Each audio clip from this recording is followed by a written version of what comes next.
Maharashtra TV news, आवाज सर्वसामान्यांचा। नमस्कार, आता आपण आलो आहोत इच्छादेवी पोलीस चौकी येथे आणि नेहमीप्रमाणे शहर वाहतूक शाखेतर्फे बेशिस्त वाहन चालकांवर कारवाई करण्यात आलेली आहे आणि कारवाई सुरू आहे। आणि आपल्यासोबत शहर वाहतूक शाखेचे प्रभारी श्री मोरेश्वर पेंदाम साहेब उपस्थित आहे। आपण त्यांच्याशी काही प्रश्न विचारूया। कारवाई कोणत्या संदर्भात चाललेली आहे? सर, कारवाई कोणत्या स्थितीने चालली आणि काय संदर्भ कारवाईचा? कारवाई सर्वच प्रकारे चालू आहे रे। बिना number plate vehicle, helmet cases, बिना परवाना, नाबालिग वाहन चालक इत्यादी सर्व प्रकारची कारवाई चालू आहे। आणि या ठिकाणी आपल्याबरोबर ट्रॅफिकचे 12 कर्मचारी आहेत, अंमलदार आहेत आणि RCP प्लाटून सुद्धा आहे या ठिकाणी। तर जास्तीत जास्त कारवाई आम्ही करण्याचा प्रयत्न करत आहोत आणि विशेष म्हणजे झिरो फेटालिटी, अपघाताचे प्रमाण शून्यावर आणण्याचा आम्ही प्रयत्न करीत आहोत। सर, अपघाताचं प्रमाण शून्यावर आणण्याचा प्रयत्न तुमचा आहे, मान्य आहे। मात्र शहरातून पूर्ण वाहतूक वळवण्यात आलेली आहे, बायपास बंद असल्याने आणि एका साईडने रस्ता खोदलेला आहे काँक्रिटीकरण करण्यासाठी, त्याच्याने अपघात वाढत आहेत। त्या संदर्भात काय म्हणाल? याला आपले नॅशनल हायवेचे जे अभियंता आणि जे कॉन्ट्रॅक्टर आहेत हे सर्वस्वी कारणीभूत आहेत। बरोबर, आम्ही आमची सेवा करीत आहोत। आम्ही त्यांनी पत्र दिल्याप्रमाणे, डायव्हर्शनचा पत्र दिल्याप्रमाणे 25 तारखेपर्यंत 25 ऑगस्टपर्यंत डायव्हर्शन करून दिलेलं आहे आणि आम्ही आमची ड्युटी चोखपणे करीत आहोत। 15 तारखेला बायपासची एक लाईन चालू झाली होती आणि 18 तारखेला पुन्हा बंद करण्यात आलेली आहे। त्याच्याने वाहतुकीचा ताण शहरावर आणि वाहतूक पोलिसांवर पडताना दिसत आहे। अगदी बरोबर आहे, अगदी बरोबर आहे। आम्ही 24 तास या ठिकाणी अपघात होऊ नये म्हणून दिवसा कारवाया करतो आणि रात्री देखील आमचे 5 कर्मचारी आणि 2 जीप हे रिझर्व ठेवलेले असतात। काही आपले पत्रकार फोन करतात अपघात झाल्याबद्दल, काही कंट्रोल रूमवरून फोन येतो, काही पब्लिकचेही फोन येतात।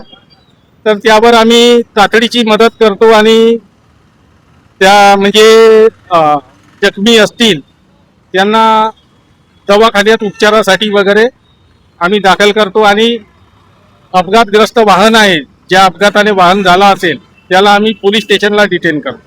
सर, अगदी योग्य बोललात आपण की तुम्ही अपघातग्रस्तांना मदत करतात, वाहन डिटेन करतात। मात्र जे आपल्या कारवाई दरम्यान एक आम्ही निरीक्षण केलेलं आहे विदाऊट हेल्मेटचं, जे आपण 1000 रुपये चलन मारतायत वाहनधारकांना, मात्र आपले कर्मचारी हेल्मेट वापरत नाहीत।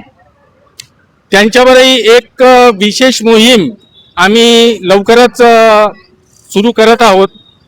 सर्व पोलीस स्टेशनला म्हणजे जळगाव जिल्ह्यामध्ये सर्व पोलीस स्टेशनला आम्ही मेसेज दिलेले आहे की हेल्मेट वापरला पाहिजे आणि पोलीस कर्मचाऱ्यांनी तर हेल्मेट वापरलाच पाहिजे। विशेष म्हणजे पोलीस मुख्यालयाच्या गेटवर बोर्ड लावण्यात आलेला आहे, नियमांचे कोणी उल्लंघन करू नये, हेल्मेट सगळ्यांनी वापरावे आणि प्रायव्हेट वाहनावर पोलीस अशी पाटी किंवा सिंबल लावू नये। मात्र याचं सर्रास उल्लंघन करताना दिसून येतात कर्मचारी। बरोबर, त्यावर आम्ही विशेष मोहीम राबवू। माननीय पोलीस अधीक्षक चोळ ढिवरे साहेब यांचे तसे आदेश आहेत आणि एक दिवस आम्ही आपल्या सिटीमध्ये आम्ही ही मोहीम राबवणार आहोत। तसेच तुम्ही विदाऊट हेल्मेटचं चलन जेव्हा मारतात, बरेचसे लोक तुमच्याशी वाद देखील घालण्याचा प्रयत्न करतात की हेल्मेट जळगाव शहरात कोणी वापरत नसून आम्हालाच का दंड आकारतात म्हणून। बरोबर आहे, आता ज्याला पकडल्यानंतर त्याच्या भावना दुखावतातच, फाईन पडतो त्याचा, तर त्यामुळे तसे बोलणारच। अगर आपले कर्मचारी हेल्मेट वापरताना नागरिकांना दिसले तर वाद होतील का? होऊ शकतात ना, वाद होऊ शकतात। नाही होणार सर, वाद नाही होणार। अगर समजा पोलीस कर्मचारी हेल्मेट वापरत असेल आणि तुम्ही जर मला चलन मारलं तर मी वाद नाही घालणार। मी ते नाही म्हणत, पोलीस कर्मचाऱ्यांनी सुद्धा हेल्मेट घालून 2 व्हीलरवर गेलं पाहिजे, प्रवास केला पाहिजे। माझं म्हणणं तेच आहे की सगळ्यांनी हेल्मेट म्हणजे तंतोतंत नियमाचं पालन केल्यावर नागरिक आपल्याशी उद्धत घालणार नाहीत।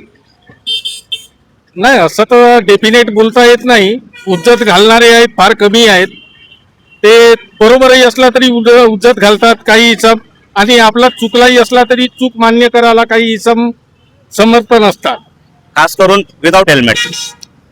बरोबर बरोबर, कारण विदाऊट हेल्मेट वरचा जो फाईन पडतो समोरच्या याला, तर तो थोडा दुखावतो ना. त्यामुळे तो काही लोक बहितबाजी करतात, ते दिसत नाही का, हे दिसत नाही का, असे आम्हाला म्हणतातच. अगदी आपण व्यवस्थितपणे आपलं म्हणणं मांडलात सर, आपले धन्यवाद.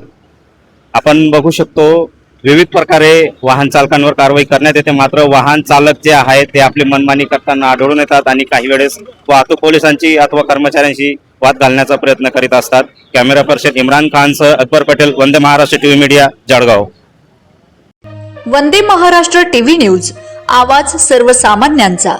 अशाच नवनवीन बातम्या पाहण्यासाठी आमच्या चॅनलला सबस्क्राईब करा, बेल आयकॉनला क्लिक करा.